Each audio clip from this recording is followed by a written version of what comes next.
मी केतन एकटाच निघालो आणि ऑफिसमधून थेट पोहोचलो परळला रात्रीच्या वेळीच। सुरुवात केली परळचा सम्राट गणपती, मग परळचा महाराजा, त्यानंतर परळचा विघ्नहर्ता। सगळी मंडळ एकाहून एक भारी।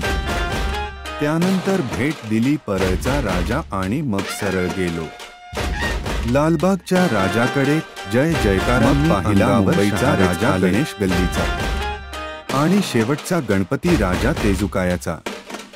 सजावट, मूर्ती आणि भक्ती अवर्णनीय।